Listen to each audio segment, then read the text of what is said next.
It's the JfG podcast.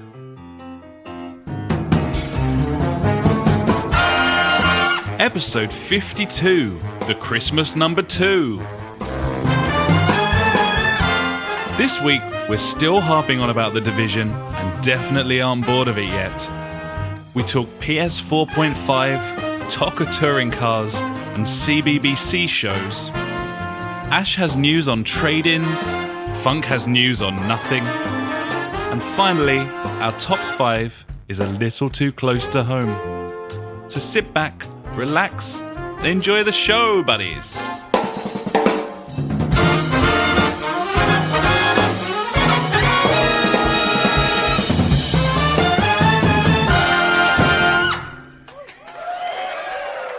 Hello and welcome to the Just for Gamers podcast. This is episode 52. My name is Alex, and I'm joined as ever by my very good friend, Mr. Ash. Hey, buddy, how you doing? Yeah, buddy, I'm good. I'm here. I'm on the internet again. I love it. Big fan of the internet. My internet got boosted this week. So did mine, buddy. Yours did as well. Yeah. Which is good news. I'm up to 150 meg now, which should do the job, you would think. Yeah, I got the old cheeky 100 now, buddy. So I was amazed. I did a speed test on the PlayStation Network this week, and I was getting 92 It's bullshit, meg, buddy. which is... That can't be right. It must have been some sort of error. Yeah, I think. error Coco, I believe. Yes. So we're all boosted up, buddy, which is good news for our gaming. I've been dominating the internet this week, I would say. Dominating. Yeah, I've been doing more web development. Not for us this time. Old Papa McBeard. He's been getting a tasty new website. Father of the beard. Yeah. Indeed. Gotcha. And he's getting a tasty new website built for him at the moment, which is loads of fun. Nice, buddy. Testing your skills and your knowledge. I like it. Gibbons. But yeah, other than that, I've been watching lots of old Marvel films, which is fun. Nice, like it. Don't really know why. Just fancied it. Watched Iron Man 1 and 2. Watched like both Captain Americas. Just quite marveled up right now. I feel like I really want to go and see Deadpool, like right now. I can highly recommend that, and it is still on at the cinema. A friend of the podcast, Dan, is finally getting to see that. I think as we're recording, he is watching it, which is exciting for him, but not for you. But no, Gibbons. That's still on, buddy. So yeah, you can still go and see that. It's very tempting. And also, I sorted out my my car insurance this week, which meant I can get cheeky 2-for-1 cinema tickets, which is very nice. Lovely. I know, with a meerkat. Love it. That will happen. Apart from that, I nearly got the Fallout 4 season pass for free.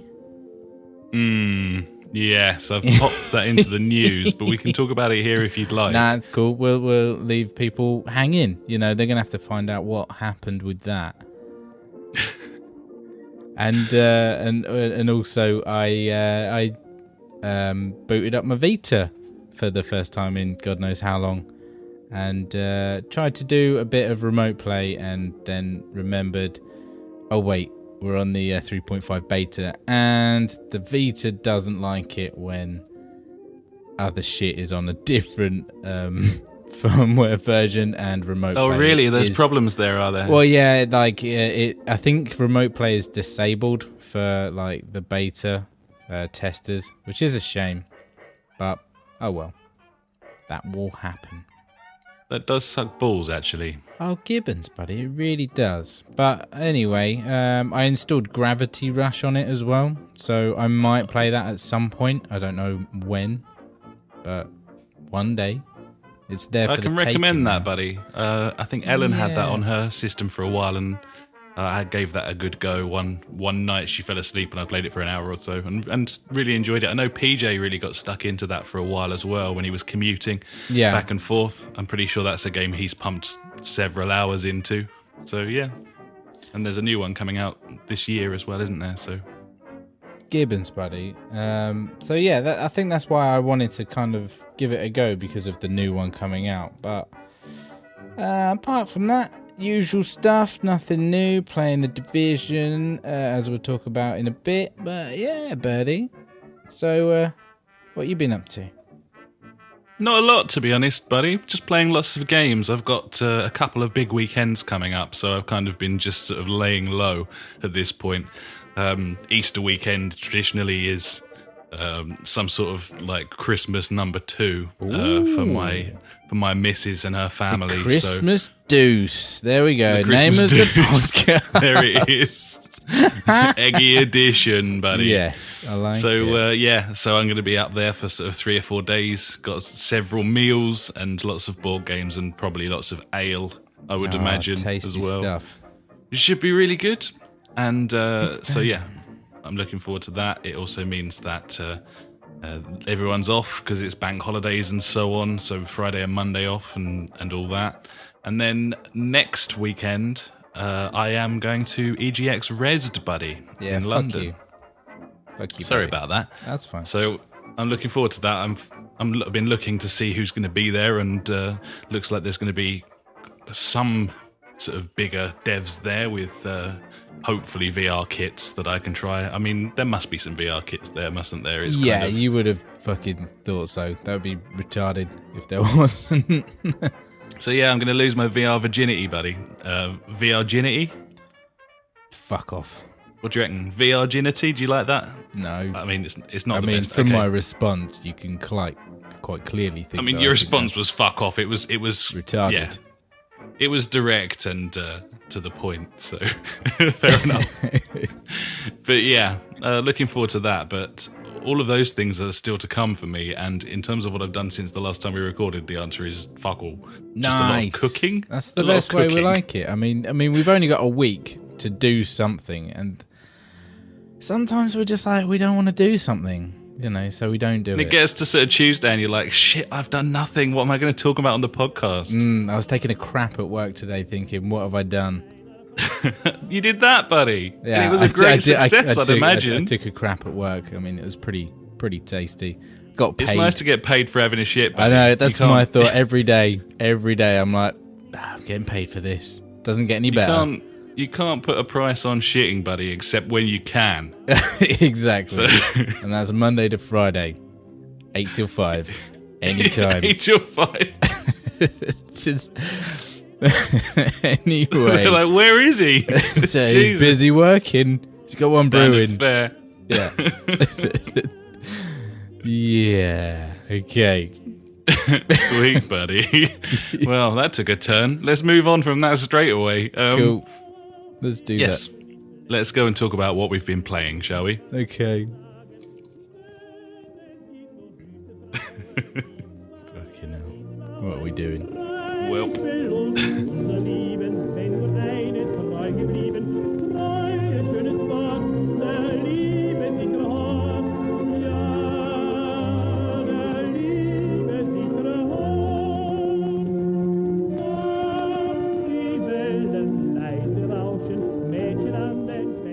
So I think we've been playing exactly the same stuff this week. Yes. Once again. I played more than one game else. this week. Yes, nothing else. No, because I tried to play Gravity Rush, but I was just so tired by the time I'd been fucking about and installing it. I was like, no, not for you. Not today. Fair play, buddy. Fair play. Yup. So where do you want to start with this? Well, we did talk for a fairly lengthy period of time about The Division last week, so we should probably start with that and get it out the way, I think. Cool. So, I've put 3 bullet points down that we could talk about. Yep. So, the first one, there's been an update, buddy. What does it do? I don't know. I don't read stuff. I just see the headlines. I'm like, that's interesting. Next. I did read it, yeah. I read the patch notes and then I woke up hours later. No, it was a lot of balancing stuff, a lot of tweaks. I was, if you remember when we were playing the other night, I was convinced they've done something with the texturing. It looks different to me, but whether or not that's because I know they've meddled with it and I'm kind of looking too hard for something. Yeah, they probably haven't. I mean, there was, I know one of I think there were about 30 or 40 different bullet points. A lot of them very minor. There was a lot.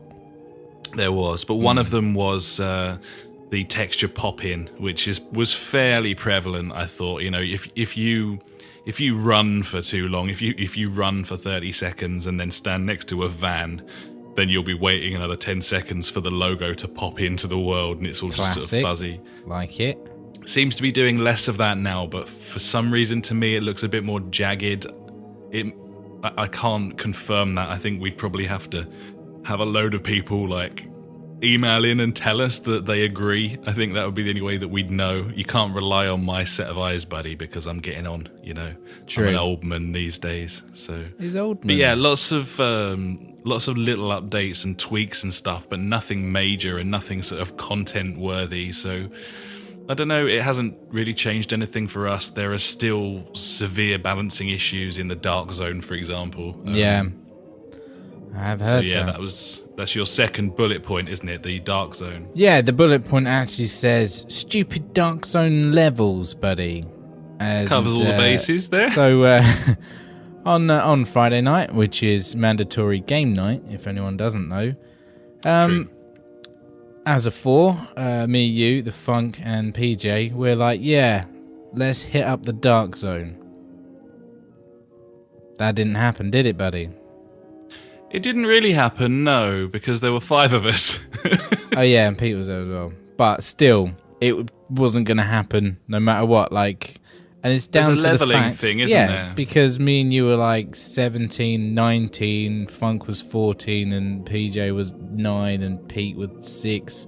It was just like, nope, can't have it. I'm like, brilliant. So the multiplayer on this means all the single player characters have to be the same level to play together. And what that's meant is that I've created a couple of new characters and I'm leveling them up to certain levels and just leaving them there so that I've got like a staggered set of characters. So at the moment I'm in the process of ranking a character up to a level 10. Yeah, same. Once I've done that, I'm going to rank up another character to a level 20 if I'm not bored yet. That's the thing. I mean, we have played the beta content 4 times now. Do I want to do it a 5th? Are you getting bored of the Division at all? I'm getting bored of doing the same bits again. But the game in general, are you getting bored No, I don't of the think game? so. Not yet. I haven't played enough. I mean, I've racked up 27 hours so far, I think, which isn't loads. I mean, it's a fair amount. It's if I stop now, have I had my money's worth? Probably, compared to a lot of other games, if you're going money-wise and also fun-wise, I would say. But in my mind, no, I definitely haven't had my money's worth of this game because it's a massive game and I need to play it a lot more. I don't know. I think that's the thing, really, buddy. The way that I see this kind of playing out is in a conventional game that is designed to be a sort of, 15-hour experience perhaps before you've seen everything, then that would be fine. But the way that this game has been made is for people to play it for hundreds of hours, and the fact that is what they are aiming for is the reason why the story is poor, is the reason why there's a lot of repetition, and the way that the missions are set up, the way the whole game works is designed for you to come back and play it again. So if you're only getting a single playthrough of it, then it's a worse game than games that aren't designed to last for 100, 200, 300 hours. It's a worse game because you could get a much better cover shooter with a story. Uncharted, for example, is a much better way of spending 15 to 20 hours of your time. The Division isn't really supposed to be for that. True. But I'm starting to get concerned that I'm just going to be bored. I'm already starting to get bored of this game. I've played it across my 2 characters. I've played it for about 30 hours now. And I think I've got maybe 3 or 4 story missions left. And I think I'm getting a bit bored, to be honest. Yeah, it is a worrying thought, I must say. I've definitely got the urge to finish it and see what happens. I think the fact that we're going back already and having to redo characters is killing it a lot. Yeah, that doesn't help, does it? For us. And it's like, yeah, we're just trudging through it just to get up to those levels, which we shouldn't have to. We shouldn't have to do that. We shouldn't have to have a separate character just for playing multiplayer with our friends. You know, it's not their fault that, you know, they don't play as much as us and haven't leveled up. You know, it's stupid. It really is. And that's I think the it's reason. a dumb mechanic. That's why I haven't finished the story yet, is because I have been on more than most, and I want to play through it with you guys. Yeah, Gibbons, buddy. And I don't want to get too far ahead. It's making me play it less because I don't want to get too far ahead, which is kind of equally ridiculous. I mean, if you look at the scaling in Destiny, where you've got different leveled characters, it just works. Yeah, and that's totally. not really the case here, to be honest. Not at all. It's more of a conventional sort of MMO, like what was the MMO that you used to play? Guild Wars. Yeah. Yeah, that's kind of the similar thing, isn't it? Where the different districts are different levels and that sort of thing. Yeah. I suppose it's fair enough. We're still playing, and I will make a final judgment when I see the end game content. I know there's a raid on the way as well. Yeah, that was my final point. There's some sort of raid, be it 4-player, probably. It would be nice if they bumped it up, maybe. I don't know. But then again, we get into that situation where we're going to have to wait for all our mates to get up to a certain level before we can do it. So, fuck's sake. Well, I think I've got quite a few podcast listeners on my friends list now. We could, so maybe we can jump in with some of you guys. Yeah, that'd be cool. And I mean, the matchmaking works perfectly well too. So we could go in as a 2 and matchmake with a couple of strangers. That's the point. I forget that this game has that, whereas Destiny because we don't have. Make use of matchmaking very often. No, true. But like, I was just stuck in the way of like Destiny, where it's like there's no matchmaking whatsoever. Not in the raid. I mean, there might not be in this one. We don't know yet. But true. I've heard that it works very well, the drop-in, drop-out sort of stuff on The Division. We just haven't really tried it yet because we've only been playing it with people that we know. So. Yeah, and when it doesn't feel like it's, you know, not a chore, but something else I can't really think of. Like, you know, you can quite happily play this as a 2 or a 3 or a 4 or maybe a 1. I don't know. I've played a bit as a 1, but I've played a fair bit on my own. I've done a couple of the story missions on my own and then gone back and done them with you afterwards. But it was quite fun. And I've heard as well that bumping up the difficulty level onto hard is actually... It's a much better game if you do that. So. Yeah, being more strategical kind of thing, having to get everyone in and around the enemies. But I love that. I think that's great. But it's just, you know, getting a solid group of people together to do that I think that's what we are missing, and I think that's what we missed out on within or whatever with Destiny. We didn't have, it was just me and you. We didn't have like a group of like, you know, 10 people or whatever that would play it, and you know, if anyone's on it, be like, yeah, let's hit up the raid, because I like being able to play the raids. Like, I would have played that game for a lot more longer. Or just a lot longer, you know. Yeah, I would have as well. Definitely. But yeah, The Division, still playing it. We'll see what happens, I guess. Keep going. I've seen some really bad scores for it in reviews, like 5s and 6s really? and stuff. I think that's really completely out of whack. I think this is an absolute textbook 8 out of 10 game for me. Yeah, Gibbons. Straight up, man. We'll finish off a couple of final points. Firstly, Tom's in the chat on our YouTube stream. Just so you know, we're streaming our podcasts live now as we record them on a Wednesday around sort of 7:30, 8 o'clock. And Tom's just said that you can slide across car bonnets, and he didn't know that. I didn't know that either, buddy. Didn't know that either, buddy. No. I'm going to go do that later. You are posting in the chat as Justice for Gamers. Well yeah, played, I'm using buddy. our old YouTube account. I love it. It's because it's tied to the Google Drive. So I get I you. need to change the name on it, really. The other thing I was going to mention was this is an official Alex and Funk pastime here, buddy. The Division Safe House Challenge. Oh, okay. Okay, so the Division Safe House Challenge, this is what you do. You create a new character, you go through the Brooklyn tutorial, and then once you get to Manhattan, you need to get to every safe house. That is your aim. Before you've leveled up enough to go into other areas and successfully kill people, you have to get to every safe house. So it's like a sort of terrifying stealth game where if an enemy sees you, then you get one-shotted and die. Oh, You've got to just try and... You can't engage anyone because you can't do any damage on anyone. Funk and I made it to... I think it was the level 24, 25 safe house round the... Because it's like a horseshoe map, isn't it? Yeah. Up and around. So we made it to, I think, the third to last safe house before we got so angry with it that we didn't want to play anymore. But there you go, buddies. There's your challenge. Can you get into Safe House 30 as like a level 4 character? Because it can be done. Nice. It can be done. Sounds like a plan, buddy. I mean,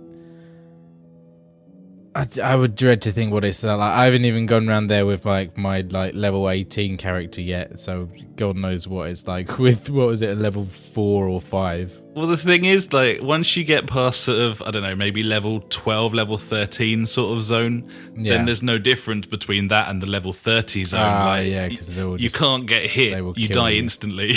So it's just a lesson in stealth gaming, and Funk and I did a pretty good job up until around the sort of level 25 mark when it just wouldn't let us. We had to go past some sort of fortified place with like laser cannons, and we just couldn't get past it. But it's a good challenge if you want to set yourself. And I think that this game comes into its own as well if you do that. If you set yourself things to do that aren't necessarily part of the game, they're just like funny little challenges and stuff. That sounds like a plan, buddy. It sounds cool. So yeah, there you go. What else you been playing, buddy? Well, over the weekend, there was a cheeky beta going on for the Trackmania Turbo, buddy. Yeah. So I played, I don't know, around about an hour's worth. I didn't put as much as I would have liked into it. First impressions, I really miss an arcade racer, that kind of Ridge Racer-esque, like old school Ridge Racer anyway. Slam it around the corners and stuff, and yeah, I miss that. It's a lot of fun. It really is a lot of fun. And I was telling you the other night, but I'll say it again because we weren't recording that, buddy. It's how podcast works. I remember now. Anyway, I was playing. And I was thinking, this is quite fun, but it's not a proper racing game. Like, this wouldn't work with a steering wheel. There's no option to have other people on the track, that you have to avoid or that you can bump into. It's just ghosts and stuff. And then after about an hour and a half, it kind of clicked. Actually, no, this is Trials. This game is Trials. That's what's going on here. It's a buggy, arcadey, slidey, drifty version of Trials. And once I realised that, I was like, oh shit, I get it now. This and it was makes really total fun. Sense. Yeah, totally, man. I went through all of the maps on the beta, and then I went into the multiplayer. There's all sorts of different options there where you can have time trials, or one of my favourite ones was someone can make a game which stays on the servers. This is like almost setting challenges in Drive Club rather than being in a lobby together kind of thing. Although you can do proper lobby racing with ghosts as well. Yeah. But it was, you basically put a playlist of tracks together and then give someone, 3 coins, because it's like a sort of arcade. Yeah, because the initial thing, it says insert coin when you even load it up kind of thing. So you get like maybe 3 credits on each track to put in the best sort of time that you can, and then you move on to the next one, and that's one of the multiplayer modes. And then at the end, it sort of condenses all that down onto a big old leaderboard, and then moves on to the next set. And you can set like this lobby will be available for 12 hours, and then ticks over to the next one or whatever. I think the most fun that I had was someone had made a playlist of completely like made their own tracks, which is something else that was in the beta was a full track editor that I had a little go of. I made a track and I was really enjoying that as well. But you can open up the room to, I think it was 150 people, and there were like dozens and dozens of us in there all racing at the same time with all the ghosts, just like 100 ghosts going around this track, and you're kind of competing with them, and you've got 6 minutes to put in a good time and stuff. It's all challenge based stuff. It's not like a racing game. It's purely arcade sort of challenge game, and I really by the time the beta ended, I was having a brilliant time, and the last 2 nights I've really missed it, man.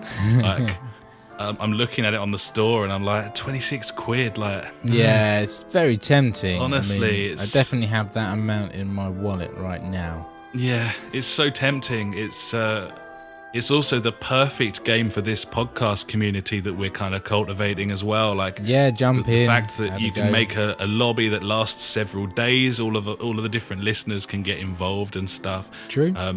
I know JJ was going to try this out, so I'd imagine he'll have some sort of opinion on it now as well. I saw a few other people on my friend list playing it too. So, yeah, I think it's really worth considering picking this up. It's a good price for a game it's got like 300 tracks and a level editor. Yeah, the level editor is where it really comes alive.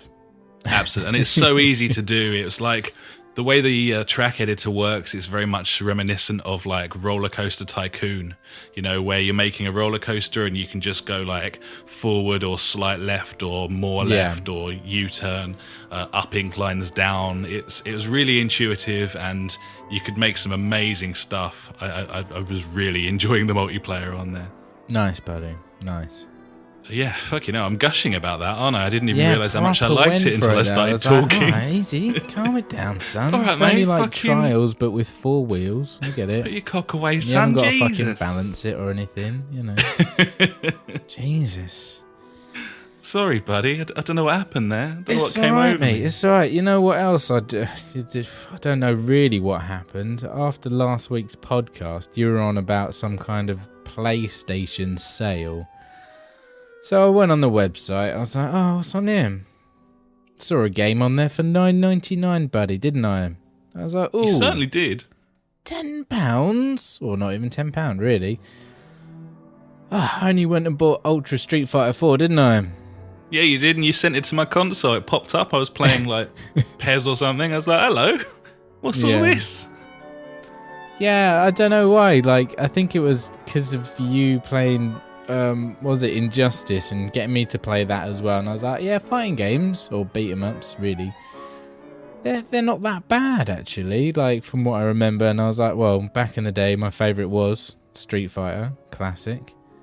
And, so I got it for a tenner. Been playing some of that. How about you? You had a dabble? I have been tucking into it, and I think it's great, and I think it's clearly a better fighting game than Injustice. Yeah. But the problem I'm having at the moment is, having not played any like fighting games for like 15 years or something. Just a while. I've since pumped like 30 hours into Injustice and got used to it. Yeah. And now I can't play Street Fighter because it's completely different, and I'm really struggling. Yeah. So, See, but I will persevere, buddy. It's a great game. Yeah, it's really nice. It's nice and fluid. I like playing it. Like, my only issue is, like, I loaded it up the first time and I was like, right, I'm not playing as Ken. I'm not going to play as Ken. So I was like, right, I went and played as, like, 4 different characters straight off the bat. And I was like, I'm not having much joy here. Let's just go back to Old Faithful, get Ken on the go. Fucking haven't gone back since. Just fucking Haryukens, Shoryukens, and whatever the kick one's called. The that one. Yeah, and that's I'm the like, one. yeah, it's his ace. I don't really know. Like, I think I know how to do my super. Like, I've done it a couple of times. I understand it. So it seems like when you get beaten off, you know, you get charged up a bit, and then when you're at peak, you can just release it all over them. Is that right? Phrasing, buddy, but yes, spot on. Yeah, absolutely, absolutely.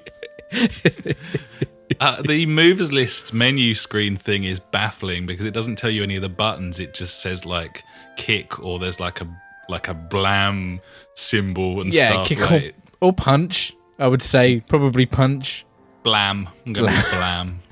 So yeah, you've got like, I think. Well, it used to be 3, but I think there's 4 types of kick and punch. Like, there used to be like soft, medium, and hard, which is like your buttons and then the triggers on top. So you use them in a variety of ways. So like this Shoryuken on Ken, you can do like 3 different types. You can do like a little one, which is quick. You can do a medium one, which takes a bit longer, or you can do like the Mac Daddy one, which is like on fire and it takes ages. So if you hit obviously the harder one, then it's going to deal more damage. But if you miss, you're in the air for longer and your opponent has more time to fuck you up.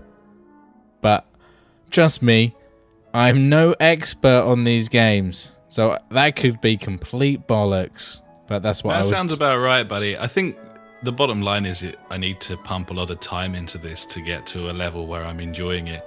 At the moment, it's very frustrating because I feel like at the moment I'm almost like if you put a toddler next to like a UFC fighter.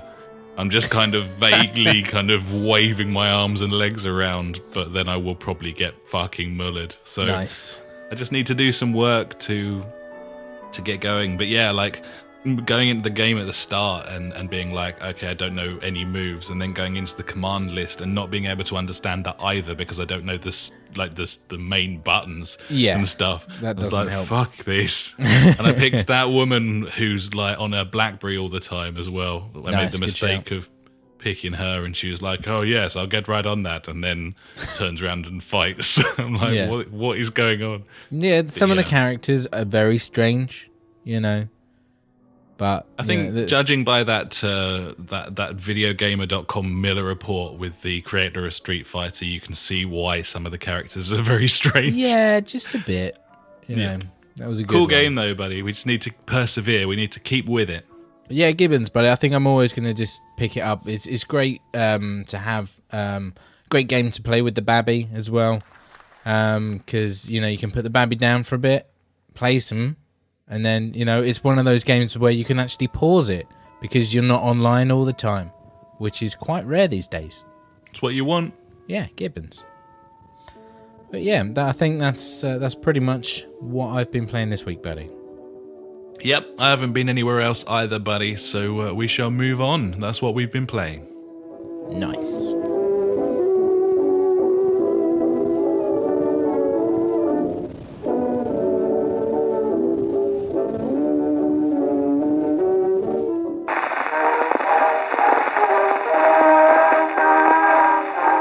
And now it's time for the news. The news. The news. The news. The news. All right. Number one. Number Wang. Sony are doing a tenner off of a year's PS Plus at the moment. So this is on the UK store. You can pick up PS Plus until the 31st of March for $29.99 instead of $39.99, which is a good price. That's not bad. That's probably the cheapest you're going to find it even in the stores and around town. I think so. And yeah, I mean, if you pick up a £35 CD keys voucher for sort of the £31, £32 mark, then you'll save even more money on that as well. You can probably pick it up for around sort of 25, 26 quid for the year, which is good value. Like the PS Plus is a little hit and miss, but it does mean you get to try out 2 or 3 new games every month, and I would say it's fully worth it. I think most people who listen to this are going to have I mean, the PS whole Plus. fact that you need that to play online these days on PlayStation kind of makes sense. If you listen to a weekly gaming podcast, you've probably got PS Plus or Xbox Live if you're a console gamer. But yes, either way, this is a UK thing. I don't think that it's... I don't know if it's EU. It certainly isn't one on the US store, and they haven't got a discount there at all. But I then did an exchange rate thing and found that their standard price is only £4 more than the discount. So fuck you guys anyway. That's always nice. But yes, so that's worth snapping up, and I think you can buy that in advance, and then it just gets you can stack them up. I don't know how many years worth, but I'm gonna say 5+. That'd be cool. Don't quote me on that. I'm not liable. Don't sue me. He's took a punt. Sounds about right. Number 2. This is to do with the new PlayStation VR. We've had a lot of details emerging over the last few weeks about this. I am sick of VR. I've had enough already. It's not even fucking out. Everyone. It's not even out. It's all everyone's talking about. It's getting pretty VR. boring. Fuck off.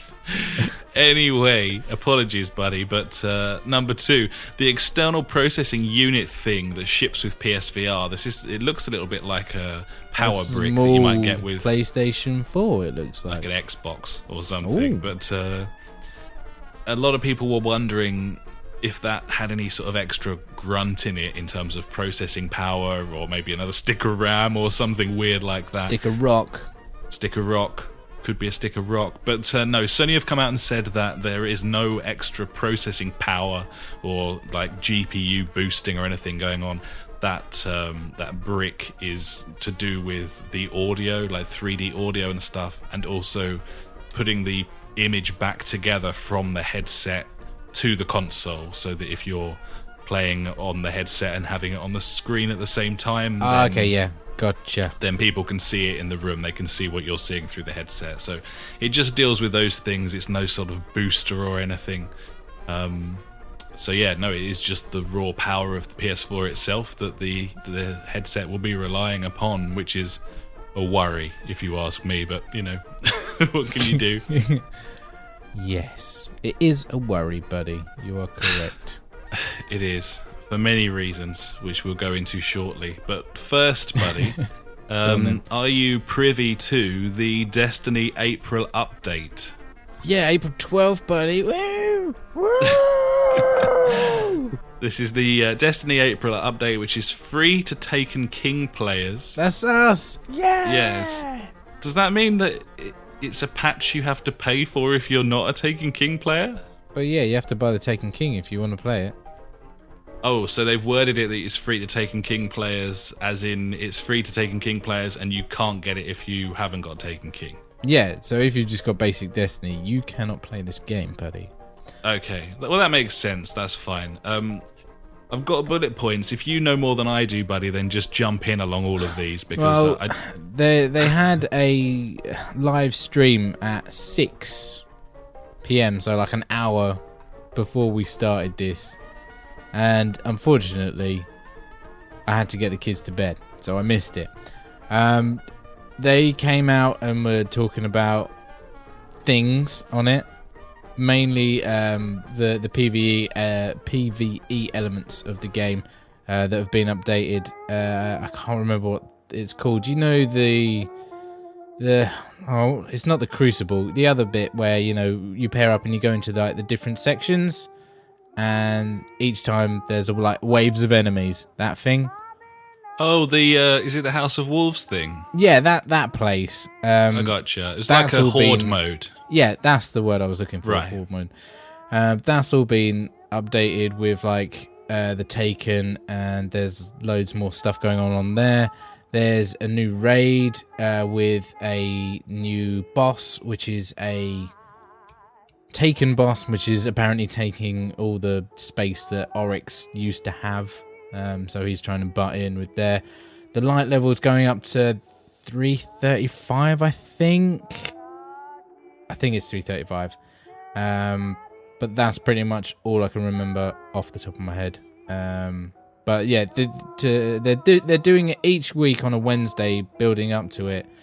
And they're going to be announcing new stuff each time. So this one was mainly focused on the PvE elements, which sounds very cool to me, and I will definitely be playing it because it's fucking free, buddy. Nice, buddy. Good knowledge. You've really helped me out there because I didn't know very much about it at all. Lots of PvE challenges and stuff, new and updated gear. The only other thing that I would add is the thing that has kind of got the Destiny community fapping away the most is these new Taken armor shaders that you can get now. The image that got posted out with it all, and everyone was like jizzing over it, and I did see something about the armor that in some of the data mining it was saying that these shaders can either give you buffs or they can just be like look really fancy. So it looks like you're going to have to choose between what kind of one you want. Do you want it to have extra buffs, or do you just want to look, I don't know, fancy Dan-like, because that's all that game really is. That's the thing I was going to say to finish on this topic. Like, people take the piss out of hardcore Destiny players for like getting all excited about the loot. This is a game about grinding for loot. Like, if you're still playing it now, you're going to be excited about loot and shaders and stuff, and that's fucking fair play. Like, otherwise, what the hell are you doing there? So if you don't enjoy the loot, I don't know what you're doing playing that game. It is mental. You have issues.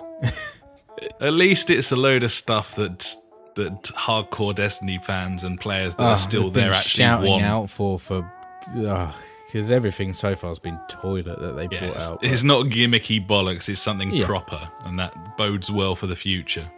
Yeah, how much content there is, like, I don't think there's going to be a lot.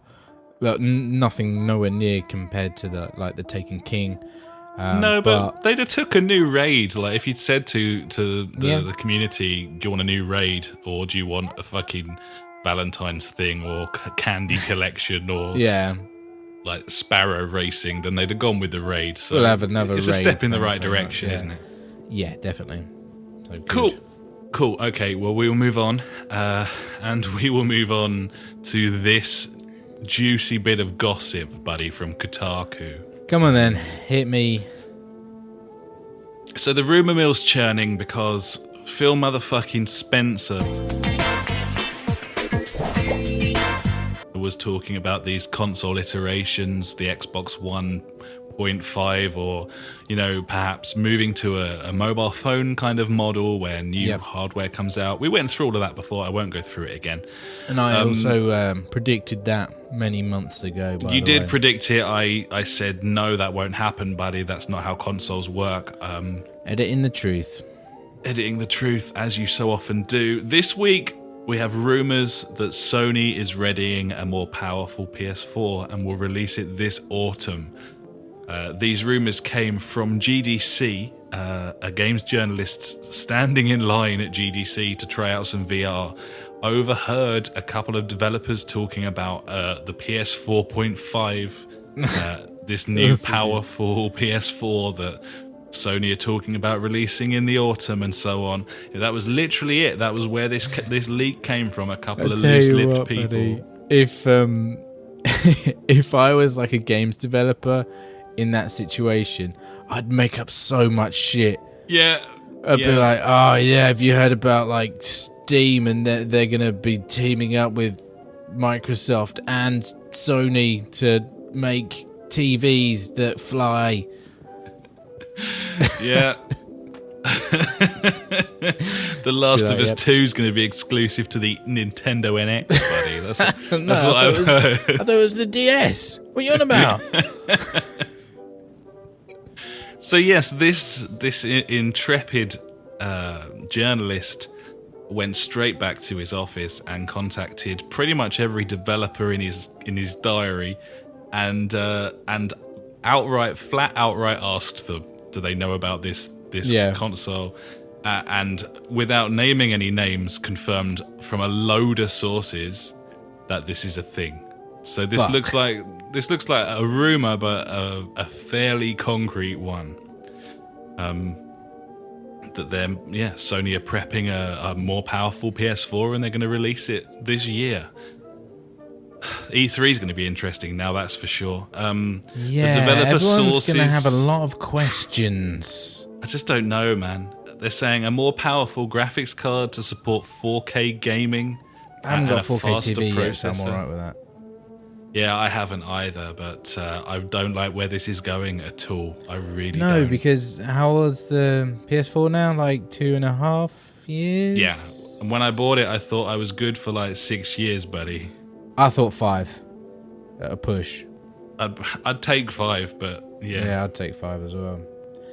But I think this is going to come down to I think what we mentioned before, like we're going to have one, skip one, then have one, then skip one, then have one, then skip one. If it's going to go like in a 2.5 year or 3 year cycle, I mean, I don't know.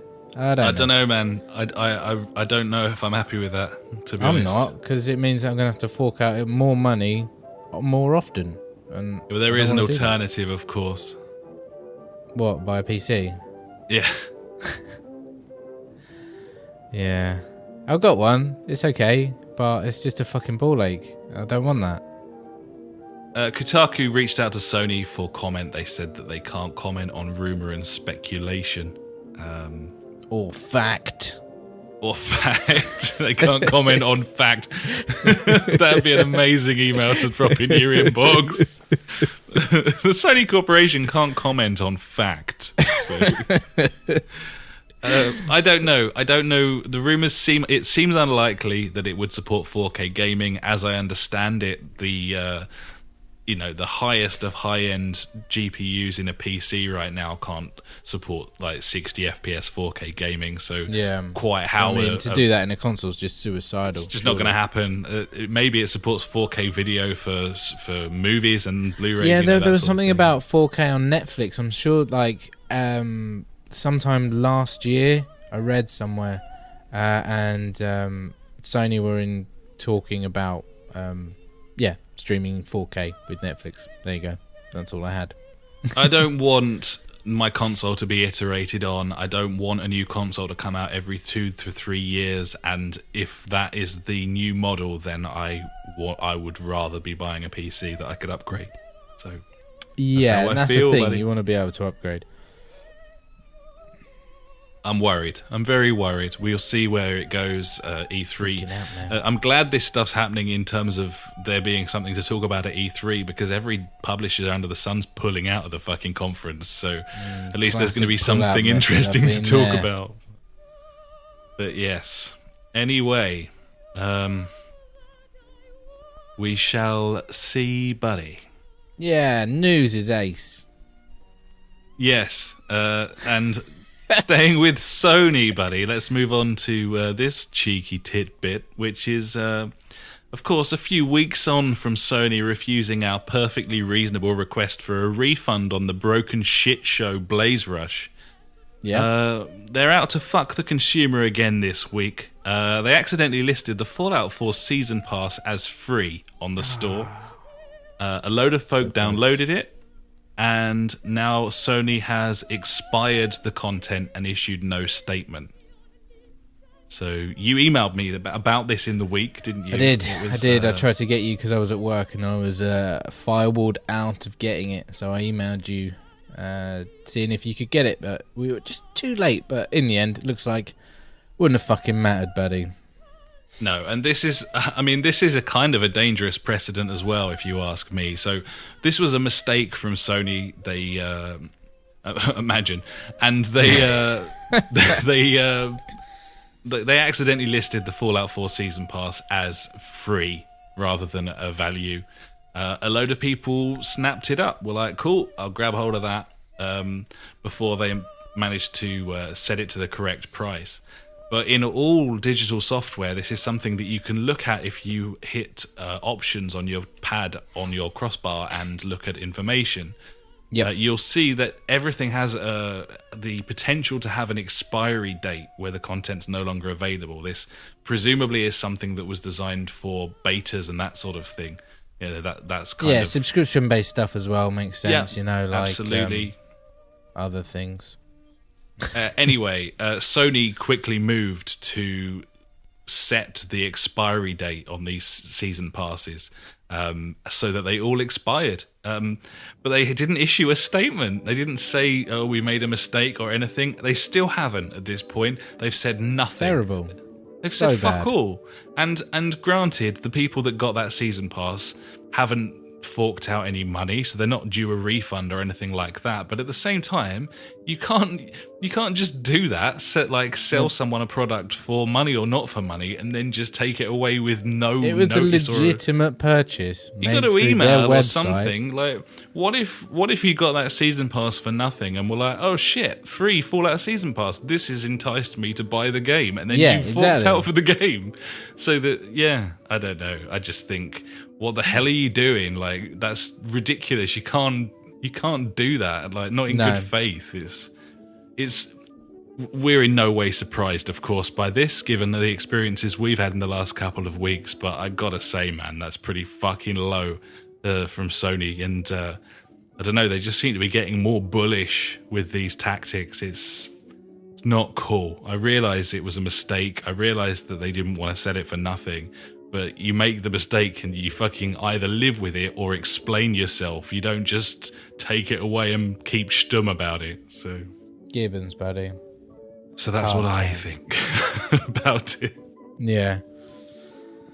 It is mental, though, isn't it? Like I said to you, it's proper insane. Dangerous precedent. Anyway, the news is getting a bit fucking down, so let's move on. Let's move on to Quantum Break, buddy. There's a lot of details about Quantum Break going around this week. I think a lot of publications got review codes and that sort of thing in, so there's been quite a lot of footage online and stuff. And as is so often the case with this generation of consoles, there's been quite a lot of talk about screen resolutions and frame rates and that sort of thing. Have you seen any of this as it's been coming through? Yeah, I have noticed a few people, publications talking about the fact that it's only 720p, but it would look worse if it was in 1080 kind of thing. So I'm like, I get that, but still, I'd rather have it run at 1080 and look as good. There's simple. Weirdness afoot here, and Remedy actually popped up with an explanation for the technology that they're using. It's very hard to understand, but yeah, I will have a go. Okay. So I think it was Digital Foundry, the Eurogamer guys that had a look at this off the bat and said, yeah, this seems to be running native 720, but it can't be because it looks better than that, and we don't really know what's going on. But they did mention something, temporal reconstruction, which sounds to me like something out of either Back to the Future or Sliders, buddy. Yeah, sounds right. John Rhys Davis. But apparently, well, this is what they said. Quantum Break runs at a native 720p on Xbox One, but the game's 1080p output is a temporal reconstruction from 4 previous 720p 4x MSAA frames. Sure. As I understand it, as an idiotic layman who shouldn't have a voice on the internet but does, buddy. As we do.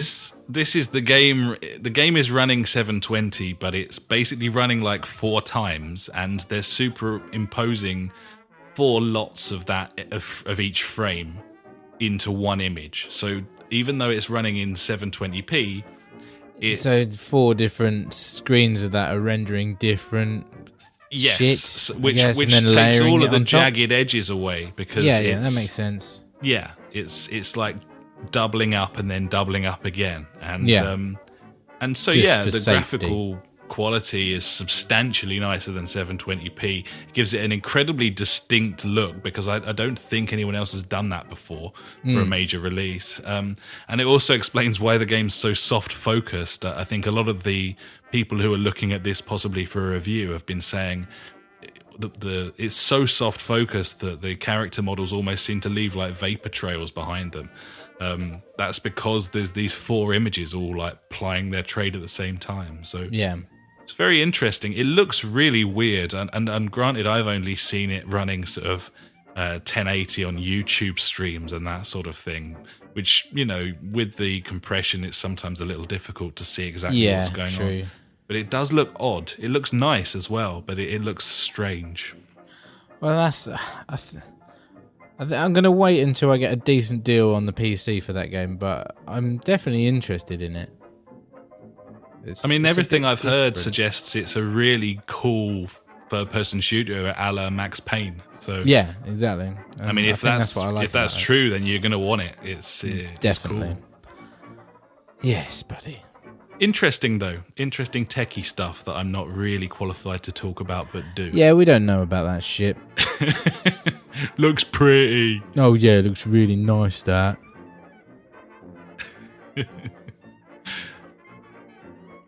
Well, finally then, in the news this week, buddy, we have the news that Sony have closed Evolution Studios. This is the creators of Drive Club. Oh, no. I've got kind of mixed feelings about this. I was furious when Drive Club first came out. It was the launch title I'd been waiting for. It was delayed.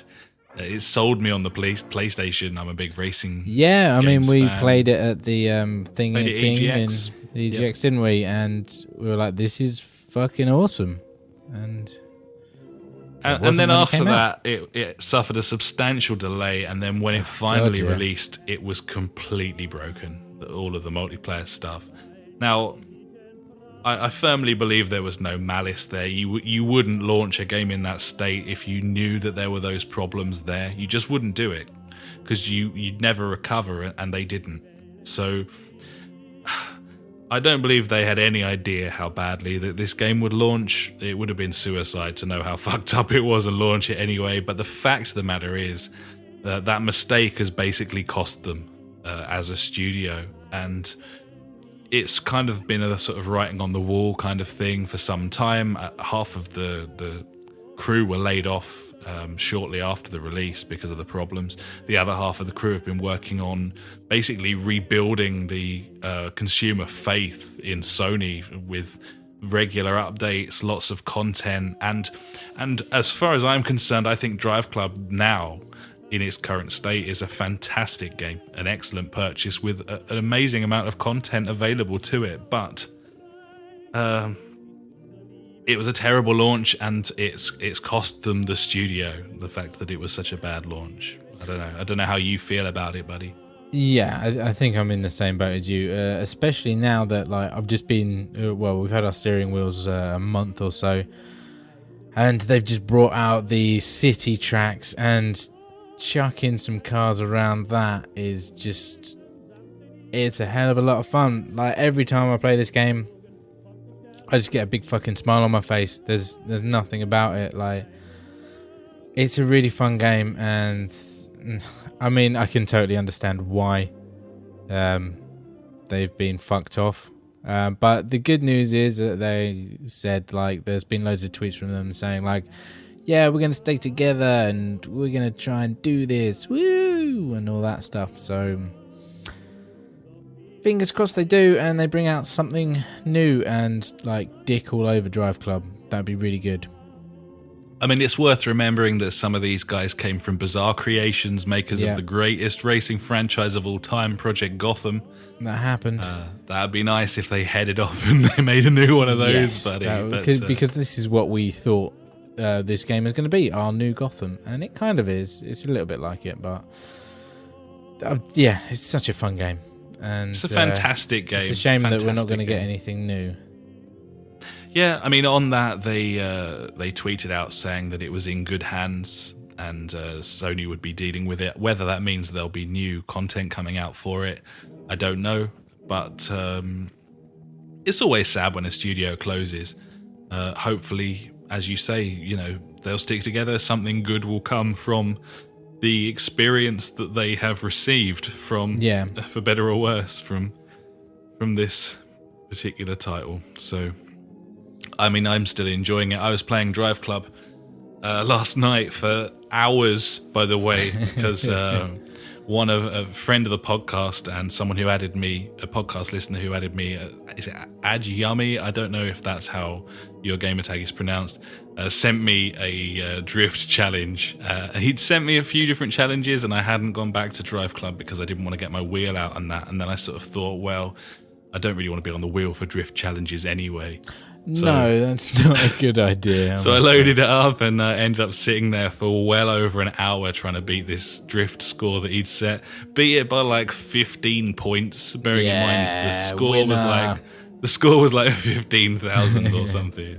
I fluked it, if I'm honest. Nice. He sent me a message today saying, "Oh, well played, sir." Said he was trying to beat it for like 3 hours. So yeah, anyone else who's got Drive Club, send me your challenges and I'll have a good old go. But you mean yeah, you will it's still a shame. them. It's a shame that they're gone, but I hope something good comes from it in the future. Gibbons, buddy, definitely. So before we finish off the news, buddy.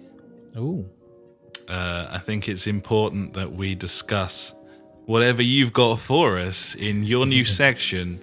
This is Ash's News Favourite Thing of the Week. TM.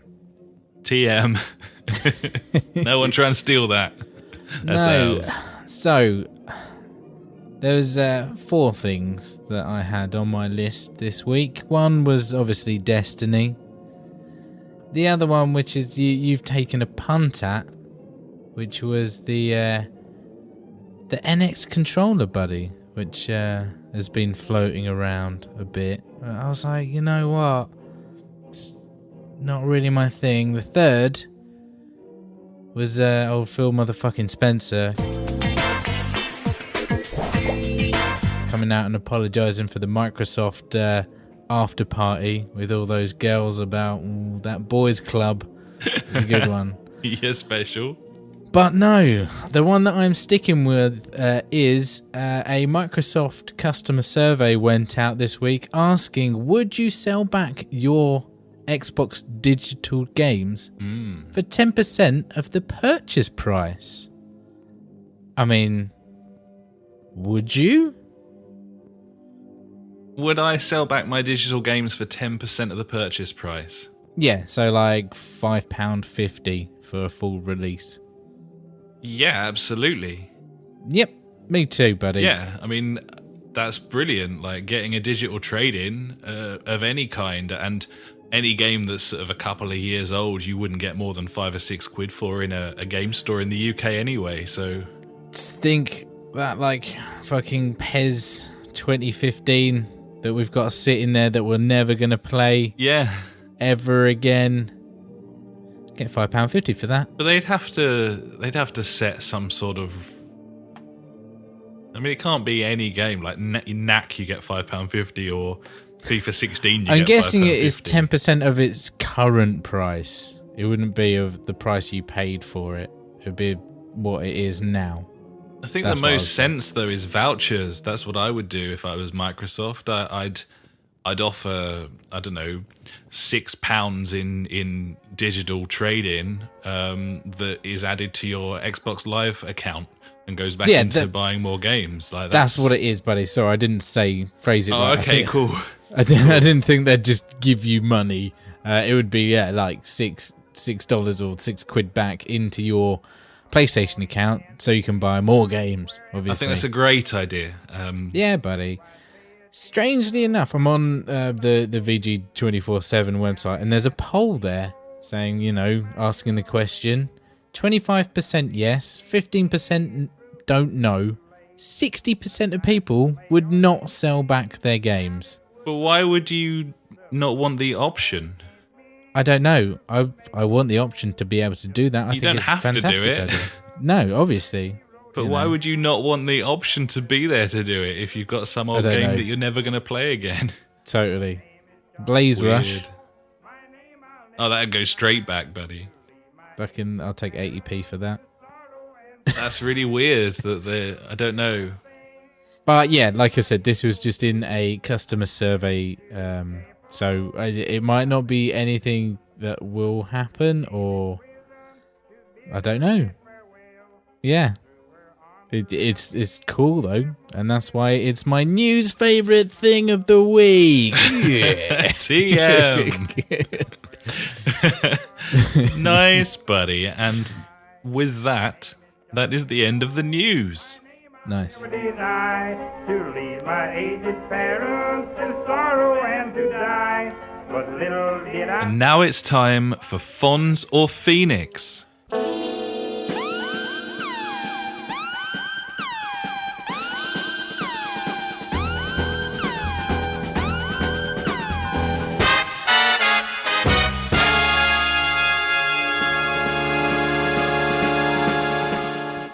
What have we got this week, buddy?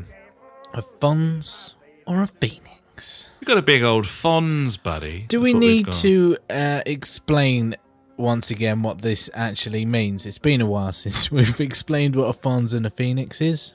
I suppose you're feeling like since last week we had a question about a gibbon, then maybe it would be a good idea. Yeah, no, Yeah. I'm down with that, buddy. That sounds like a good plan.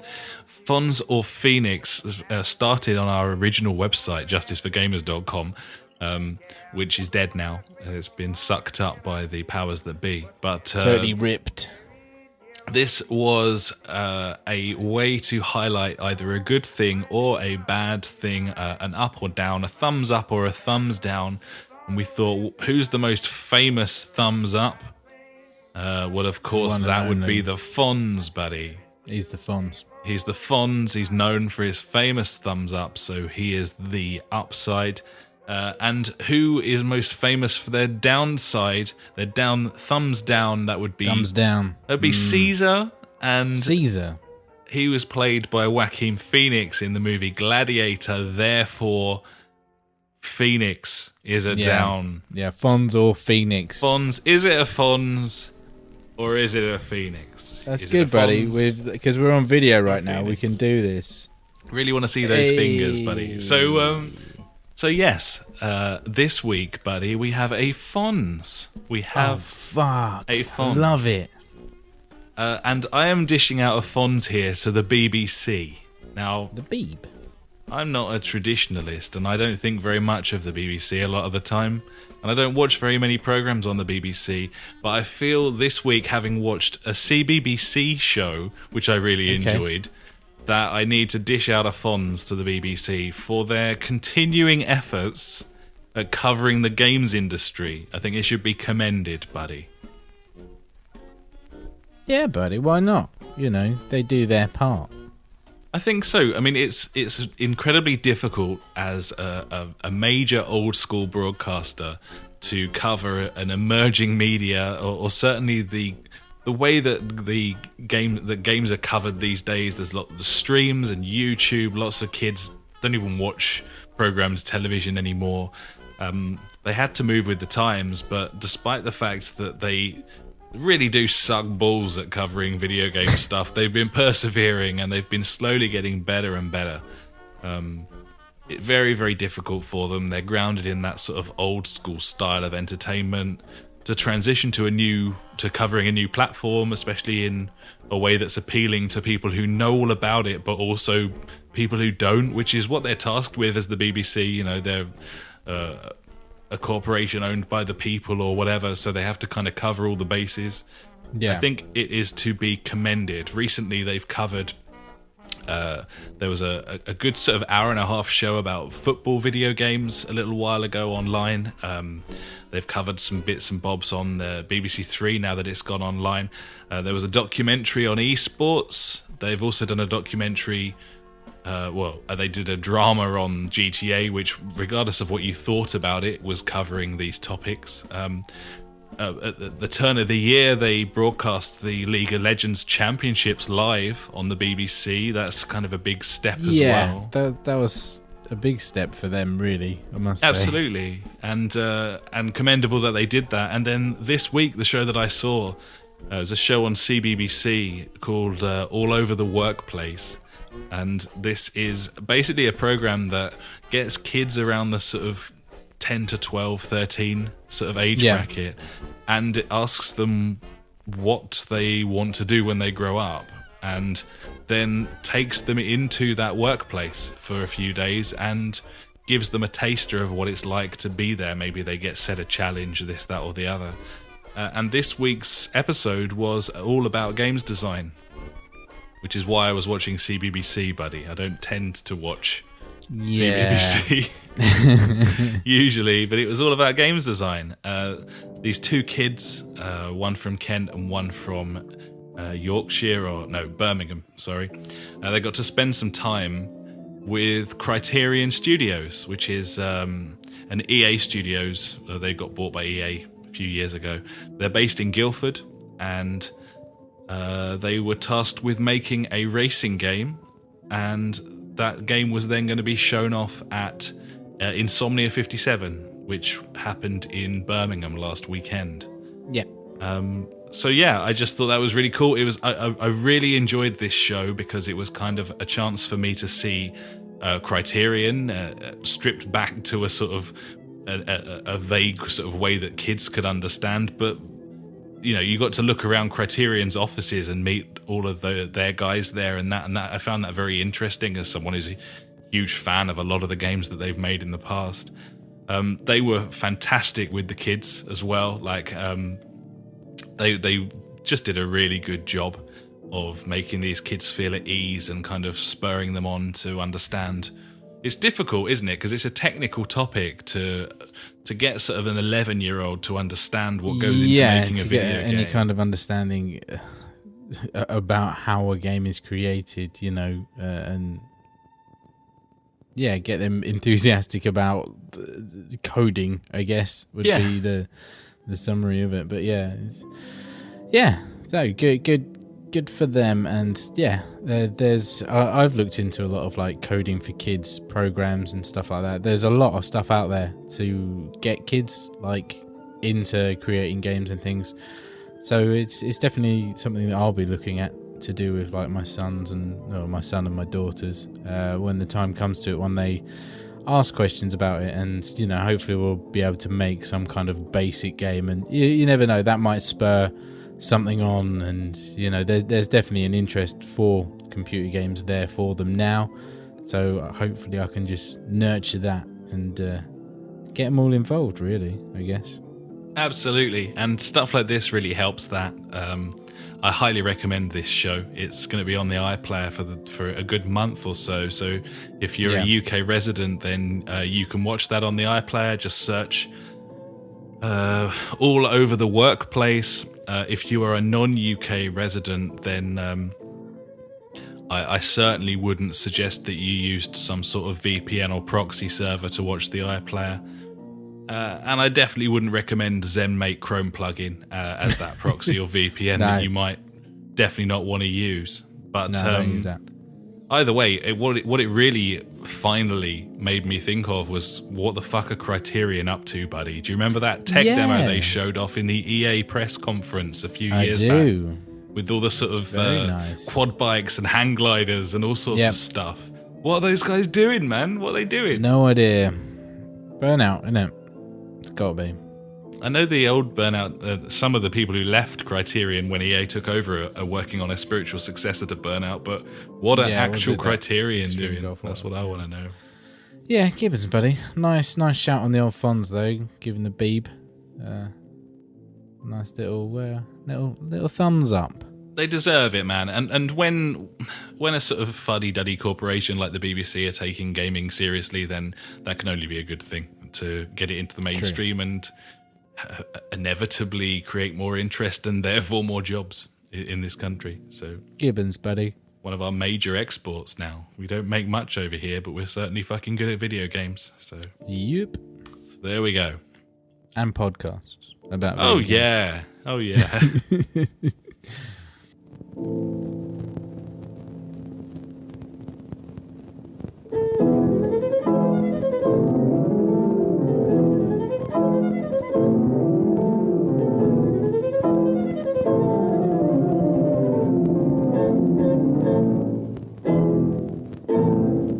And now it's time for Out This Week.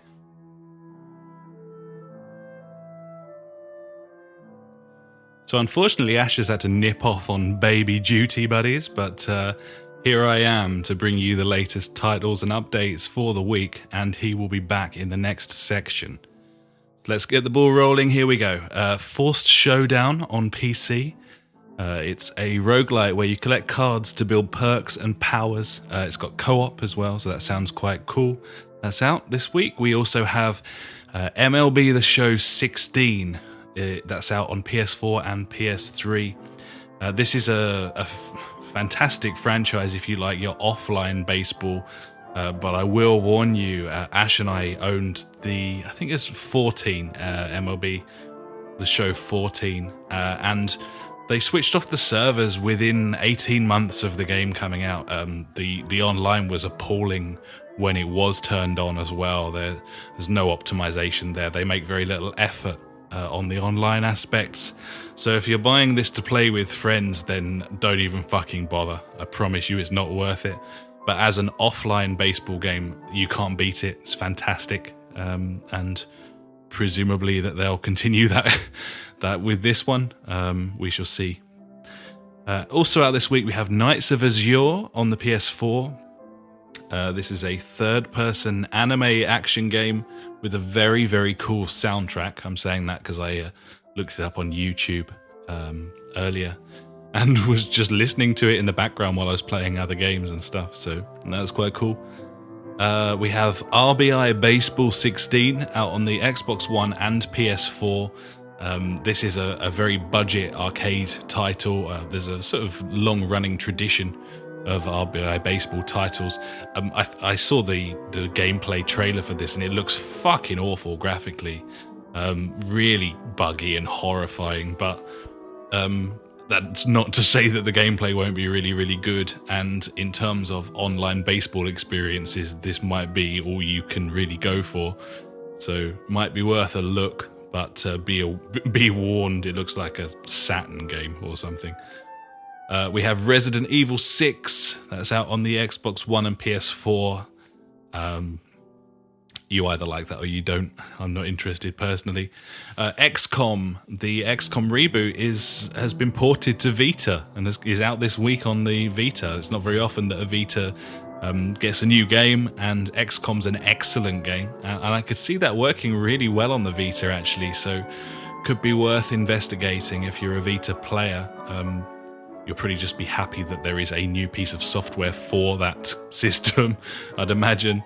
But yeah, that could be worth picking up. And talking of Vita games, we also have Trillion God of Destruction. This is a JRPG and looks cool. It's nice that they continue to release these JRPGs universally.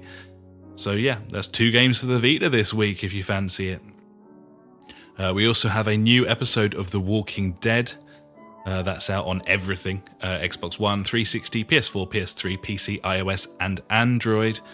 We have Epistory, or Epistory, however you want to pronounce that one. That's out on PC, Mac, and Linux. And a quote from the Epistory website says, immerses you in an atmospheric action-adventure game where you play a girl riding a giant fox who clears out an insectile corruption from an origami world. Just wanted to read that to you because I don't know how you would describe it better. There you go. That's what that game is. Help yourself. We also have Ashes of the Singularity. That's out on PC this week. It's a pretty cool looking real-time strategy game, actually. Graphically really nice. So I think utilizes a lot of the new stuff available in the new DirectX. It's been out on early access for some time. You can find a lot of videos of this on YouTube. So if you want to sort of dip in and have a look before you buy, then you can do. But that is out this week. And also out this week, we have, because of the launch of the Oculus Rift, all of the Rift titles, the launch lineup, which I think I brought to you last week or perhaps the week before. Highlights include Adrift, Elite Dangerous, Eve Valkyrie, Project Cars, Radial G. Some good stuff there, some sort of mini game packs and that sort of thing as well. But yeah, solid launch lineup, I think, for a new device there. And if you have purchased any form of VR headset and are either waiting for it on pre-order or have a Rift coming, then we'd love to hear from you. Very interested to know how you're finding that, whether you think that was good value. We've spoken a lot about VR, and I'm hoping to try some out myself in the coming weeks. But yeah, get in touch if you've got one, and if you've got first-hand experiences, we'd love to hear them. And that is out this week, buddies.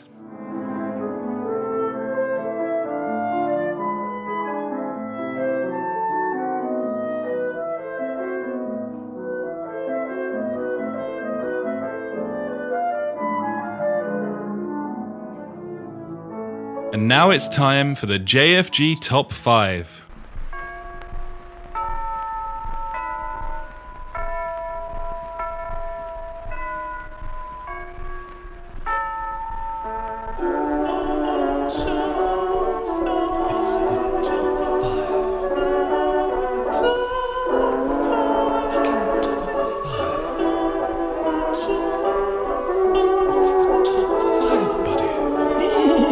Just for Gamers Top 5. So I'm here for this one this week, buddy. There What's you the are. top five? Hello. Top 5. So we continue on the road to turning the JfG Top 5 into the old school late show with David Letterman Top 10 tongue-in-cheek Like nonsense kind of thing. Cool. I need to get some sort of drum roll for this, buddy. There might be one playing right now if I've bothered to find it. But this is not. the top 5 signs that you play games too much. I like it. I'm going to probably have most of these. This is pertinent to most people who would be listening right now. So here we go. Top 5 signs you play games too much. Number 1. You bump into a partner or family member in your house, but remain completely silent because there's no point in talking without your headset on. So true.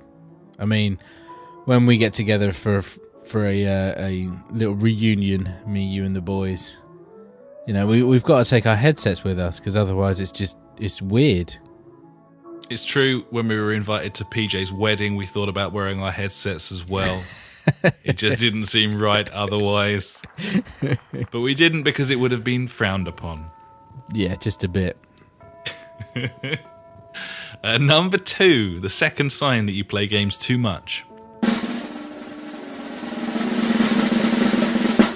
You start telling someone a hilarious anecdote, but halfway through you remember that it happened in Uncharted, and your mum doesn't care what Sully fucking said to Nate. I like that. That's nice. So true. So true. Definitely didn't happen to me all been there. a few weeks ago. Number 3. You spend every weekend in your pants playing Pez while Jeff Stelling describes football matches that you are not watching. Who's that aimed at, buddy? I couldn't possibly say. I have no idea, buddy. I don't know what. No idea. I don't know about this one either. But I don't know. I don't know who this one could be. Number 4, the fourth reason to consider the fact you might be playing games too much. You work hard to pay the mortgage on a 3-bedroom house and then spend all of your time there sitting in a cubbyhole under the stairs. Like a wizard. like a wizard. You're a wizard.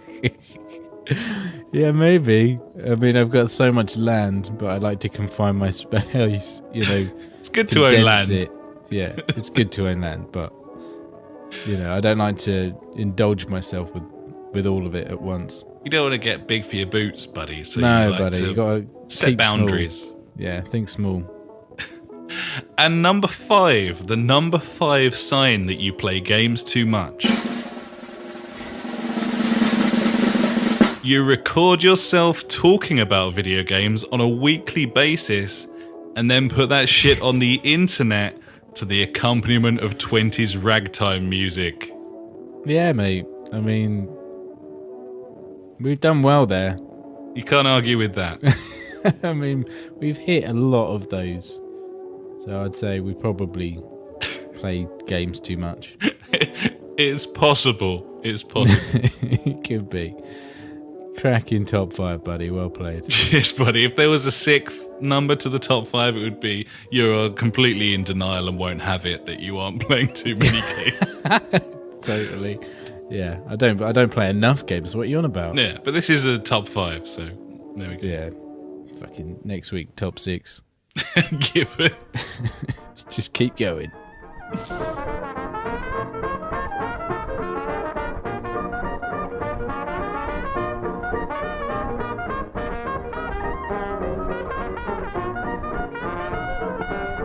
And now it's time for Many Moons Ago. Many moons ago.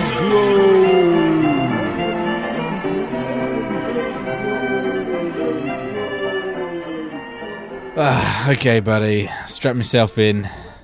I'm in first gear. I'm ready to punch this bad boy to 88. Where are we going? I'm glad you're ready, buddy. That's heartening news. I'll tell you where we're going. We're going back to the 28th of March, 2003, which saw the launch of Codemasters' classic TOCA Race Driver on the PC and Xbox One. The first Xbox. The original Xbox. This is TOCA Race Driver, buddy, on the PC and the original Xbox. I am going to make a statement here. Statement. This is the only racing game in the history of the world that prominently featured a story and was also a good racing game. What do you think about that? It was a beautiful game. I remember I picked it up from Blockbusters. Blockbuster. Old Blockbusters, mate.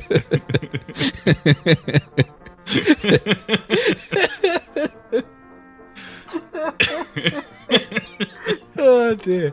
Yep, I don't know why they went under. Can't understand it. Oh, those fuckers at Blockbusters. Yep. I picked it up secondhand at Blockbusters. I can't say it now. Anyway, yes, it was a cracking game. I really enjoyed it. You talk now.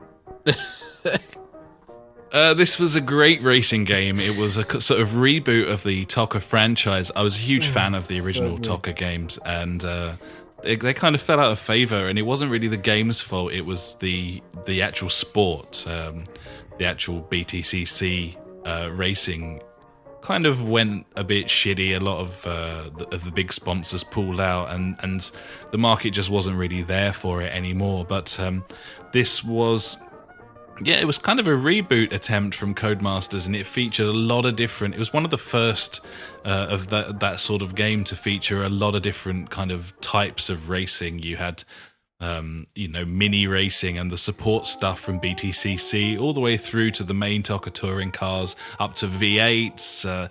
It was a really diverse kind of landscape, and they put a full-blown story into this game where you played as Ryan McCain.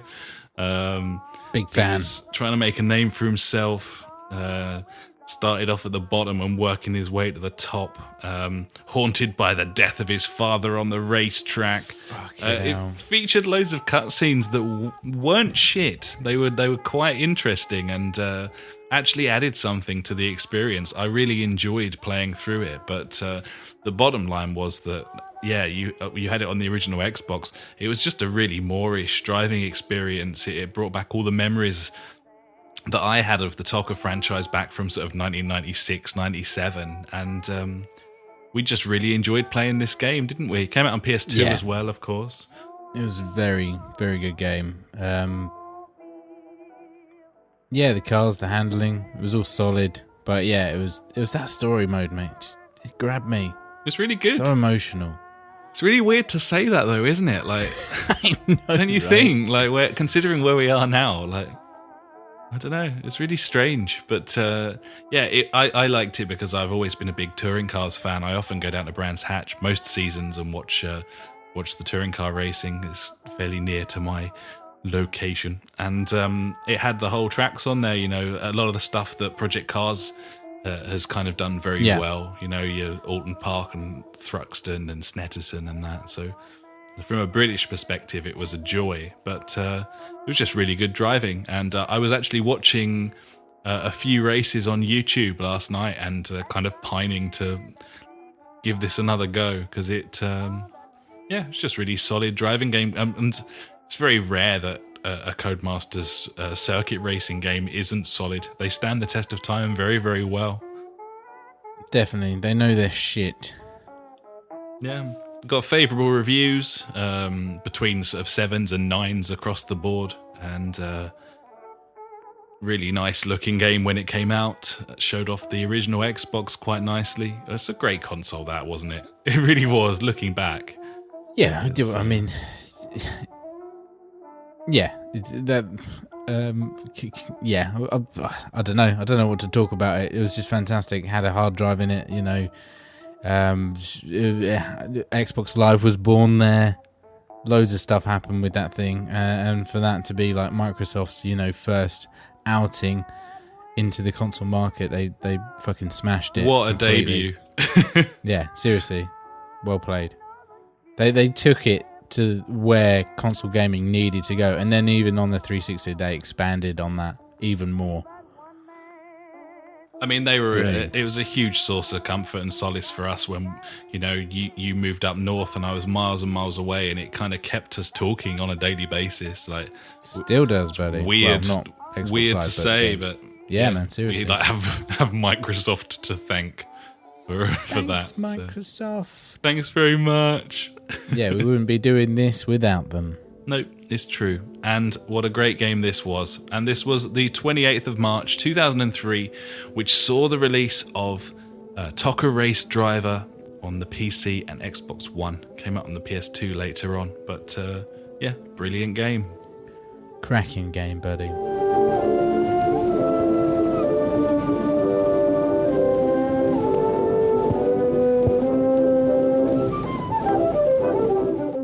And now it's time for the JfG quiz.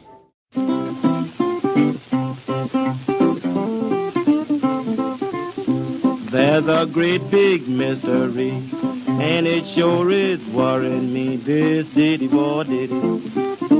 This diddy war did it. I wish somebody would tell me what diddy war did it mean.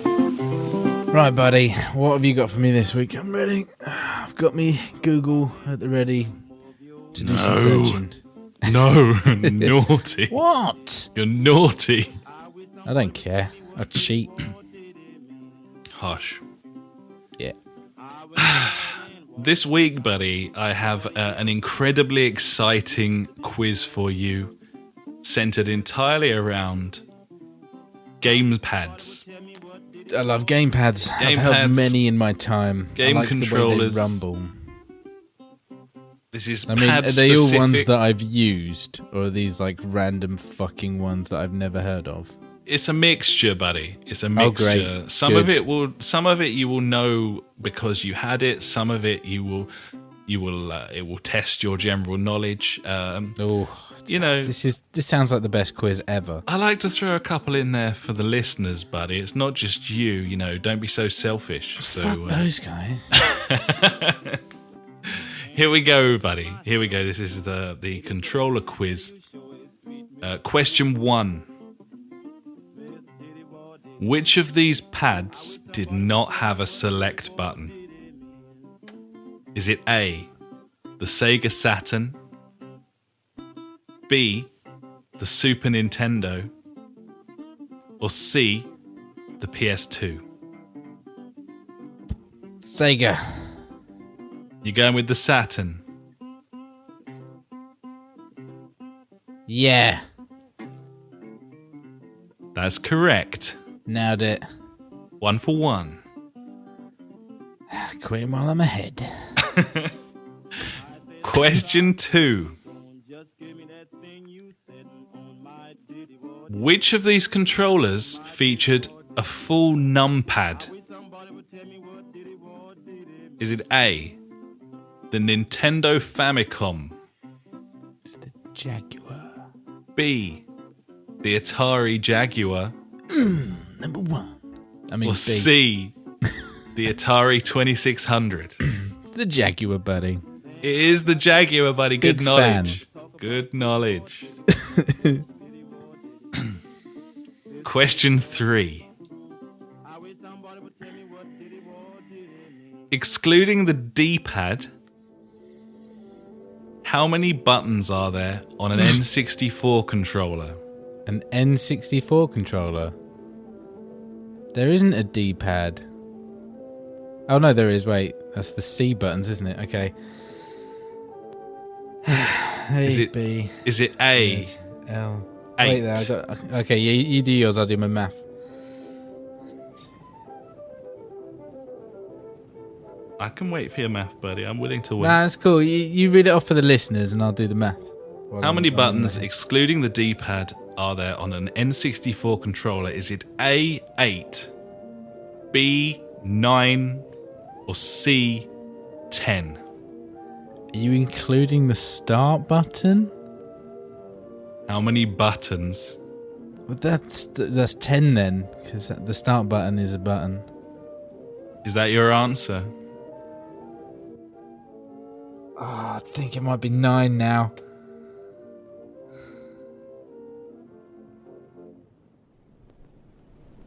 There's the L and R, there's the 4 C buttons, the A and the B, the start. I want to say there's a Z button underneath, but I don't think there was a Z button underneath. I don't know, I can't remember now, I was doing my head in.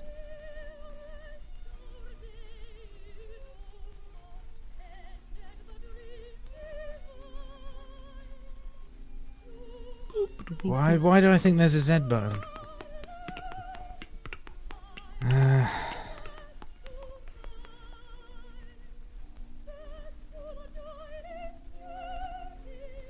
Nine. You're going with B9. Yeah. The answer is 10, buddy. Fuck. Z button's the middle trigger. I knew it. I said it. I said there was a Z button. Unlucky, man. I was thinking there's not one, but there is one. Question 4. What was the name of Microsoft's very first gamepad? Is it A, the Cougar? Is it B, the Sidewinder? Or is it C, the Mach 3? No, I'm going to go for Cougar. I don't know. You're going for A, Cougar. Yeah. I don't know why. I'm saying C type for some reason, but yeah. Why not Cougar? I'm afraid it was the Sidewinder. Ah, shitbag. Didn't Unlucky. know that. And finally, question 5. Which of these consoles had its own built-in screen?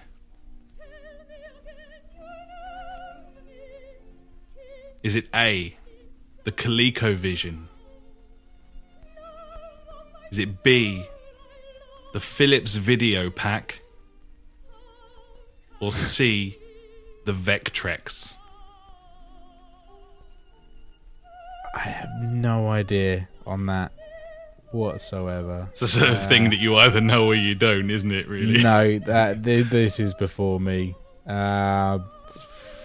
B. You're going for B, the Philips Video Pack. It sounds good because it's got the word video in. That's why it's in there, buddy. I'm afraid Go it was the for it. Vectrex. Ah, buddy. I'm pissed off about that N64 one. It was a Should've tricky got that. quiz. It was all like weird knowledge. But yeah, 2 you out got of the 5. first one, you No got the great. second one. So that's a 2 out of 5 there, buddy. But it was a hard one, so I think that's fair play, to be honest. Yeah, I didn't know the Microsoft name, the name of the controller at all, and that 5th one was just no chance. But fuck, I should have got that. I said 10. I said it, and I said there's a Z button. Fuck's sake, that's hard. I was pushing the boundaries a little on that fifth question because a screen isn't technically a controller, but it was kind of inclusive. So there we go. I was like, the fucking Dreamcast. That Dreamcast, mate, VMU. What are you on about? That's the only controller with a Dream. Or, it could have been like Game Gear, Game Boy, PS Vita, the NX. That's got a screen in it. Apparently, I'm pretty sure there was a weird handheld console called like the Wonder Swan. That had a screen. I want it. Citation needed on that one. I might be wrong. I feel like the Wonder Swan was a games console from days gone by. Possibly. Nice quiz, buddy. That was a toughie, though. No worries, buddy. Yeah, watch out next week. I don't think I don't think you can feel too bad for struggling on a few of them when it's so obscure. Yeah, it was a different one. Hopefully the listeners enjoyed that one. Yeah, it was a good one.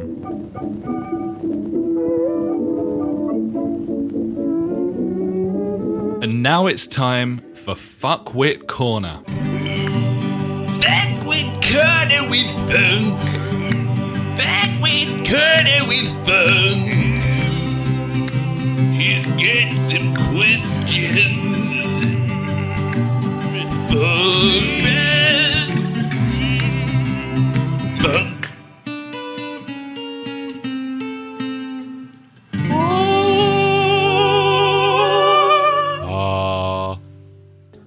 Has he got some questions for us, buddy? No. Oh. Okay. He's an inquisitive gentleman, Funk, but the first time in well over a year, he has nothing to ask us this week, buddy. I've just got a single message from Funk which says, "Sorry, buddy, it's been at Blue Water all day, got nothing." It's fair dues. He's allowed a vacation, I guess. I believe so, buddy. Some downtime. Fair play. Yeah, Gibbons, buddy. Glad you are content, Funk. And that was Fuckwit Corner. Good one.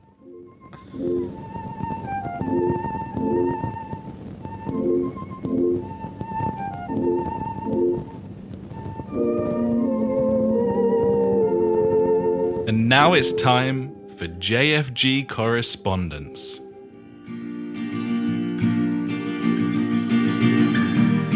Every week we end the show with questions and comments sent in by you. If you've got anything for us, just pop an email to the jfgpodcast@gmail.com or contact us on Facebook, Twitter, or at justforgamers.co.uk.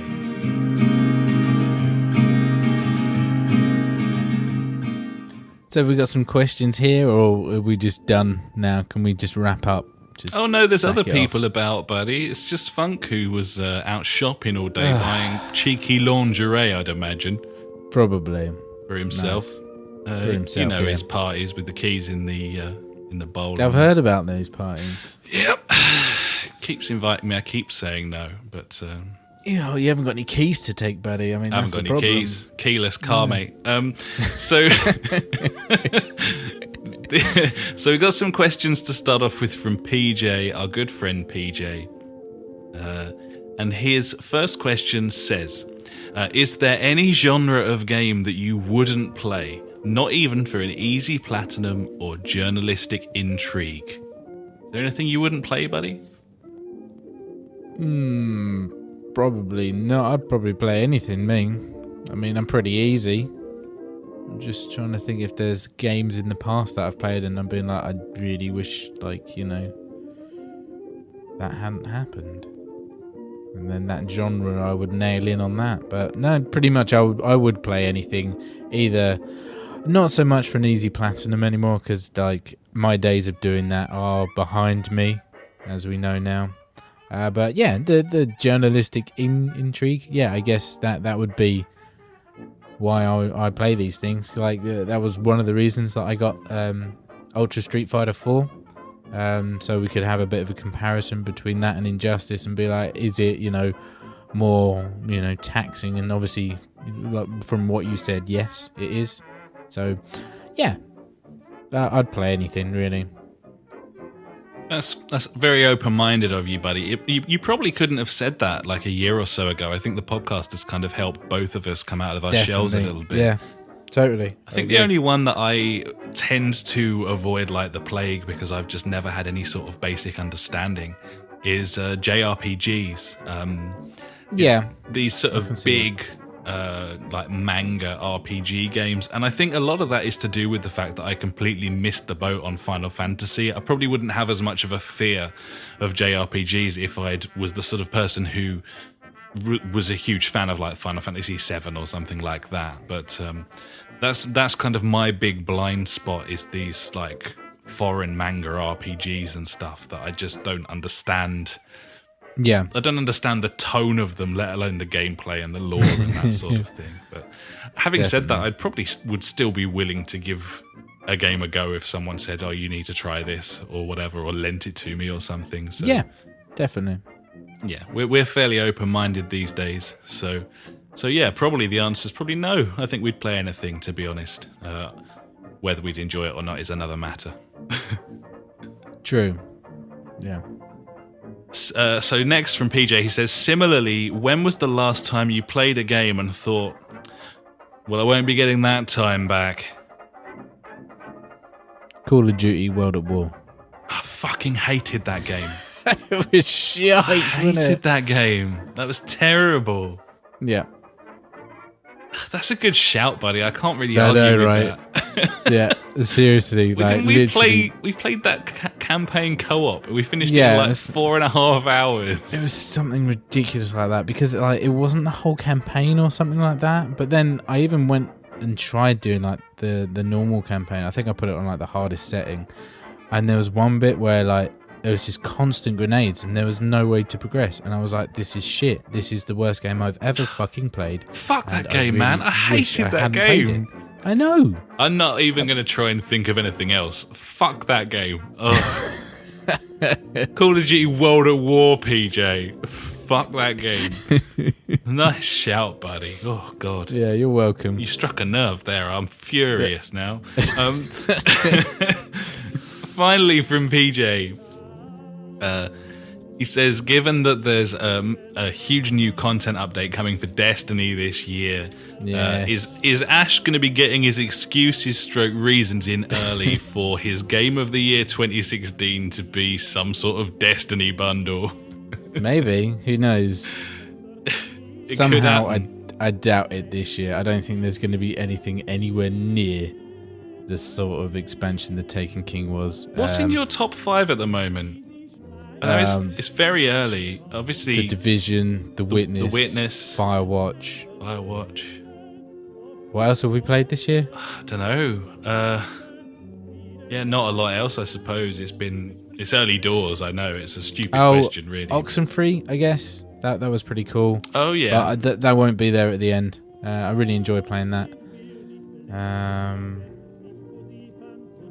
Yeah, I don't know. I'd have to go through my library. It's early days, and I'm sure things will change. I'm not sure about The Division.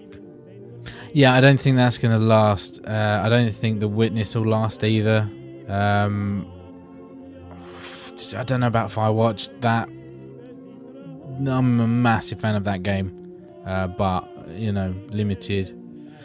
Ooh, I don't know. Might sneak in there. Couple of weeks away from Dirt Rally, buddy. That'll be in there for me, I'm sure. Probably, buddy. You're right, but looking forward to it. It's going to be good. Beautiful thing. Yeah. So finally this week we have a question from Tom Leftfoot Wombat on the JfG community. Go and join up, PS4. And he says, are you guys on Twitch? No.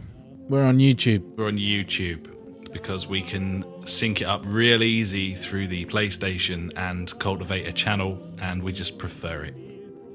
Yeah, we can live stream stuff straight from the PS4. I can stream this podcast straight onto it. It's just, I've just found it really easy to integrate everything into one place. I love Google, I guess. Big fan. They do it right. Yeah, just for Skypey stuff, it seems to be the easiest, and I know that Twitch is a huge player in gaming, but YouTube is the biggest online video service, and so Yes. that's kind of where we've made our home up until this point. That may change in the future as we expand and grow. We could well branch out, and it's nice that the PlayStation allows us to do that as well. But for the time being, this is where you will find us, buddies. And when we have a URL on YouTube, I will tell you what it is. But at the moment, just search the JfG podcast and you can find us. We're streaming right now. Right now. Meow.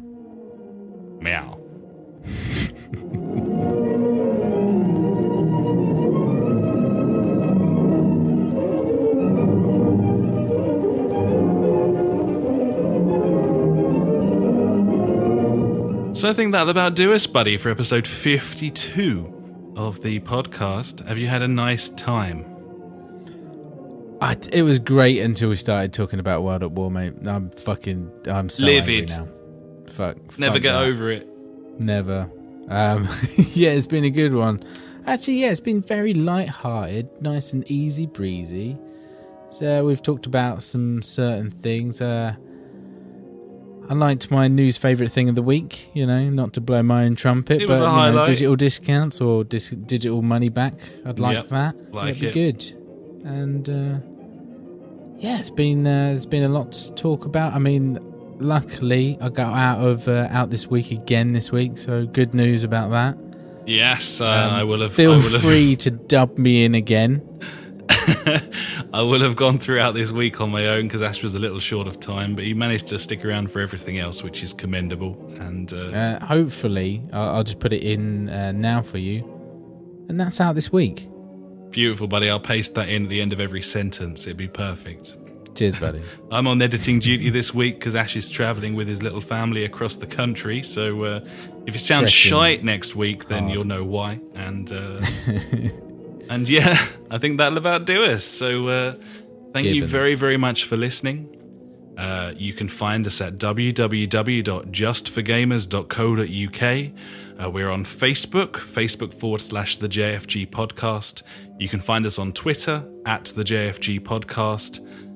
We're on SoundCloud, SoundCloud/JustForGamers. We're on YouTube. We don't have a URL yet, but we will do hopefully very soon, and I will let you know when we do. Come and join our PS4 community. If you're a PS4 player, just search the JfG podcast on the communities and you'll find us. And we are also on Google+, if that is how you choose to live your life. Until next week, have a cracking one, buddies, and thanks very much for listening. I have been Alex. He has been Ash. Goodbye. Take it easy and goodbye.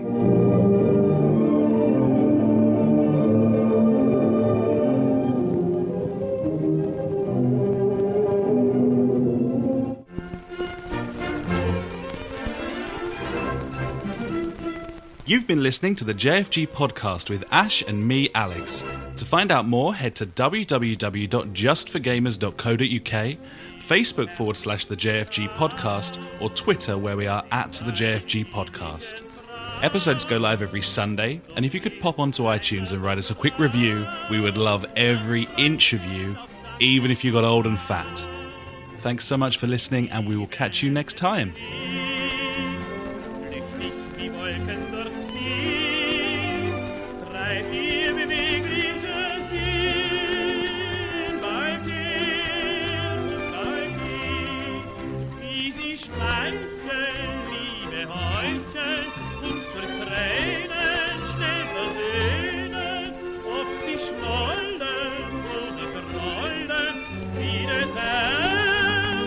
Spricht der Reh